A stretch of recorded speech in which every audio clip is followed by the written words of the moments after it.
God is there to bless, to help, and to minister to you wherever you are. He's never going to turn you off.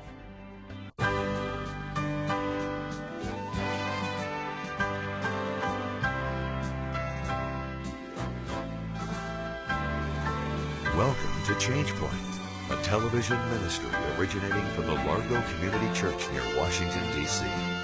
And now, here is Pastor Jack Morris. Hello, friend. Welcome to Change Point. I'm Pastor Jack Morris.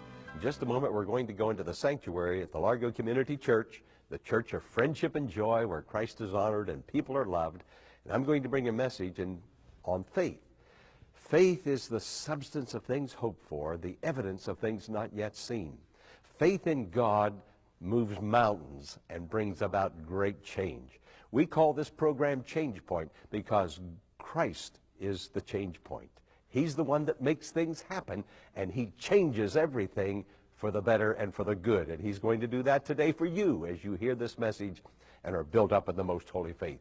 Let's go into the church sanctuary, Largo Community Church, the church of friendship and joy. Hear this message of faith and be drawn to God in faith and in believing and receive a great change point in your life. Faith in God. Now, last week we talked about God giving us the measure of faith. Do you remember that message? He gives to everybody at birth a measure of faith. First, he gives to us the capacity to have faith, and then he gives us the first endowment of faith. So every person is born with the capacity to have faith and with an endowment of faith. That is God's part. He does it to every child, every baby that is born into the world. That's God's part. Now here comes our part. We are to hear the word of God. We are to be blessed, and we are to grow our faith as we hear the word of God. And then we are to apply the word of God. Now, we know that we are hearing and applying the word of God when our lives begin to change and we begin to obediently follow Jesus Christ. Now, God did his part. He gave us all faith. Now, let's do our part and hear the word of God, but then take the next step and apply the word of God and obey it. Now we know that faith is growing in us. People say, how do I know that I have faith? Are you living like Jesus? Are you following Jesus? Are you obeying Jesus? Now you have faith that is developing and is growing. But A in your outline is believing in God. Say those words.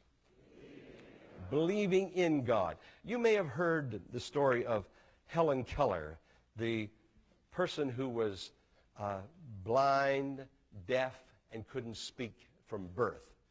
Miss Sullivan was very patient with Helen Keller and taught her to be able to communicate with the outside world through touch and through sensation. Helen was, her spirit, her soul was imprisoned within her body. No way to see, no way to hear, but she could feel. And Miss Sullivan, for a long time, worked with her and helped her so that she could begin to communicate. Then it came to the time when Miss Sullivan wanted to teach Helen about God. And Helen applied to Bishop Philip Brooks. You may have heard the name Philip Brooks before. He's the man who authored the Christmas carol, O Little Town of Bethlehem. And Philip Brooks came, and with great patience and much effort and a long, long time, and working with Miss Sullivan, was able to communicate the idea of God to Helen Keller. And this little girl, now in her teens, who couldn't speak, who couldn't see, who couldn't write, but somehow she learned through touch back, to be able to communicate her thoughts and her feelings. And when she heard the name, or in her soul, in her spirit, that was imprisoned in her body, that couldn't get out and express itself, the name God, she said this. She communicated this out. She didn't say it with her lips, but she was able to touch and communicate out so that Miss Sullivan and Reverend Brooks could understand. Helen communicated these words. She said, "Oh, I know him perfectly well." She said, I've known him always. I just didn't know what to call him. She didn't know to call God God. Now, all children believe in God. Every child that is born in this world is born with a capacity to believe and is also given a first endowment of faith. All children believe in God. It's not difficult to talk to a child about God. And only adults are the ones who sometimes don't believe in God. And children believe in God until unbelieving adults teach the child that there is no God, or they try to do that. But even then, in the very beginning, the child disbelieves and continues to believe there is a God.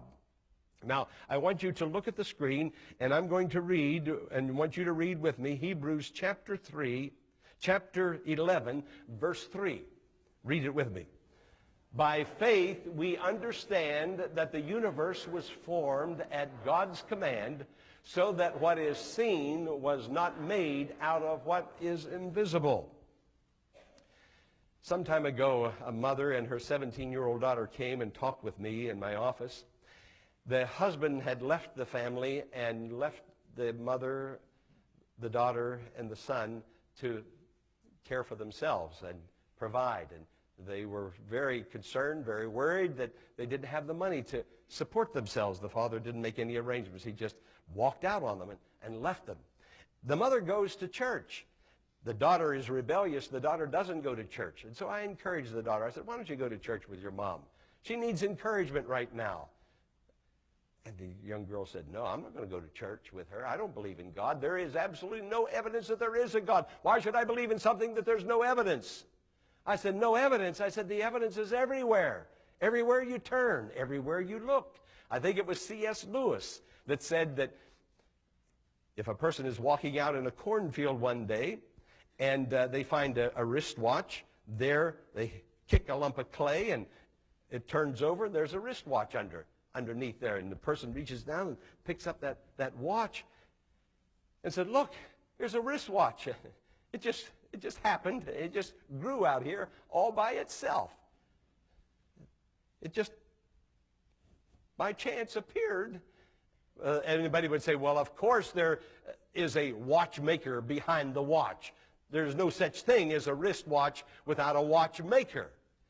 And so I mentioned that to the little girl, to the 17-year-old girl, and I said, the watch, we set the time to the watch to the big clock in the sky and the planets.